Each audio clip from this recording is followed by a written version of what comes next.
Alaska Senator and moderate Republican Lisa Murkowski said some frankly shocking things in a press conference the other day. I want to show you just a little clip. It's from the Anchorage Daily News, and then I want to talk about it because I have a couple of conflicting thoughts. What do you have to say to people who are afraid, or to represent people who are afraid? We are all afraid. Okay?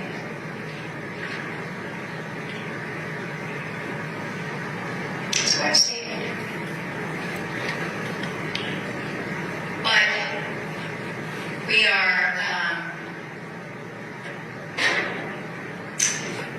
we're in a time and a place where I don't know, I certainly have not been here before. And I'll tell you, I'm oftentimes very anxious myself about using my voice, because retaliation is real, and that's not right. But that's what you've asked me to do, and so I'm going to use my voice to the best of my ability. And sometimes it will be viewed in a way that, well, that's pretty confrontational. And other times it's going to be using my mother's charm that I learned as a young girl, and in direct communication with those that I've made relationships with, and am able to affect some change that way. But I've got to figure out how I can do my best to help the many who are so anxious. Okay, a couple of things here. I am always going to give credit where credit is due. So good on Lisa Murkowski for saying the quiet part out loud, for saying that she's scared. Because this is something that I've heard repeatedly from my congresswomen and my senators who are all Democrats, that their Republican colleagues know that what they're voting for is wrong. They know that what the Trump regime is doing is wrong, cruel, illegal, unconstitutional. It should not be happening, but that they are voting in line with his policies and doing his bidding because they are afraid of retaliation. But this is the first time I'm seeing a Republican say that out loud in public. And I've been saying for weeks and weeks and weeks, if y'all are being threatened, why don't you document what's happening to you? If that's happening in a phone call or an in-person conversation, record it. All of y'all compile those threats, however subtle or overt they may be, and release them to the public. When you drag these threats out into the harsh light of day, they lose their power. Which brings me to the question, what kind of threats are these? Because my assumption is that they are threats of getting primaried. It's threats of you losing your job. Because historically, that's been done to Republicans who stand up to Trump, right? Liz Cheney was primaried, lost her job that way. Adam Kinzinger lost his job due to gerrymandering and basically getting rid of his district. Those were the two Republican members of the bipartisan January 6th committee, who are still actually very vocally outspoken against Trump, despite the fact that they are no longer in Congress. They are still fighting for democracy. Meanwhile, we have existing members of Congress who are allowing Donald Trump to dismantle American democracy, Elon Musk to pillage the wealth of America, to steal from the American people. Republicans in Congress continue to vote in ways they know are unconscionable and hurt their constituents. And they're doing it because they're scared, because they're being threatened by the Trump regime, and I also assume Mike Johnson. And I think it's really important that Lisa Murkowski is willing to say that out loud. It's terrifying that a senator with 20 plus years experience is afraid to function in her job right now, right? That's a big red flag that this is not business as usual. It's not standard American politics. But I want to know, what are the threats? What are you afraid of? Are they threats against your life or threats against your job? Because if it's the latter, you're voting against the rights, the freedom, the lives of other people so that you can keep your cushy job with your fat income. You are collaborating with fascists and voting for the suffering of the American people because you are being threatened with the loss of your job. Where is your courage? Where are your convictions? Where are your ethics? How do you sleep at night? And let's say it's the former. Let's say you are getting threats of violence against you and your family. Bring it to the light of day. Show it to the American people. Tell us what is happening.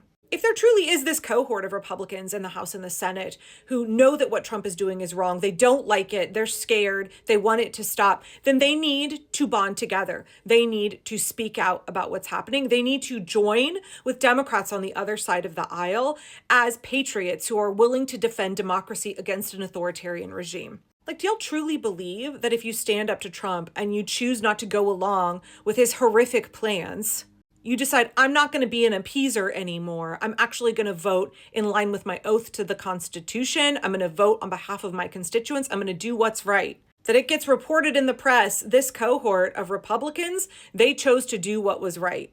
They stood up and voted against Trump and for the rule of law. Then what, y'all are going to, like, there's going to be a night of long knives in the United States following that? Because so far what I've seen is the very few times we have witnessed Republicans who have voted in opposition to what Trump is doing, they're all still well and fine and serving in their jobs. On one hand, I want to thank Lisa Murkowski for being honest and for speaking out. But she is in a position of tremendous privilege, putting her own comfort, her own anxiety above the lives of Americans, above the future of our democracy. I don't know, maybe I should know better by now than to expect a Republican politician to do the right thing. We are watching ordinary Americans who are in far more precarious positions and are standing to lose so much more than protected, wealthy Lisa Murkowski, who are also afraid and are standing up even though they are scared, even though our way of life is under threat, even though Donald Trump is saying that he wants to send homegrown Americans to a torture gulag, a series of 5 more that he once built in El Salvador. Still we resist. Still we stand up and do the right thing. I know the saying goes, the people lead and the leaders follow. And so I guess while I've been very critical of Republican electeds who say that they don't like what's happening, but they still vote in line with Trump every fucking time, I want them to look at how the people are leading with courage, even though we are afraid. I want them to follow our lead. And maybe Lisa Murkowski being willing to talk about this is the first step in that. She clearly understands that what she's doing is not enough. You can see it on her face, hear it in her tone of voice, and the actual words that she's saying, that she knows this is wrong. And I know she's not the only Republican who feels that way, but all of them will go down in history as collaborators with fascism unless they stand up. And it's not too late for them to join the party in support of democracy, right? It's not too late for anybody, no matter what their political persuasion is, to stand up against fascism. It's okay to say, you know what? I was a chicken shit coward before and I have found my courage. Either I've been inspired by the American people or I have just reached my limit and I am summoning my courage and I am ready to stand up and fight and do the right thing.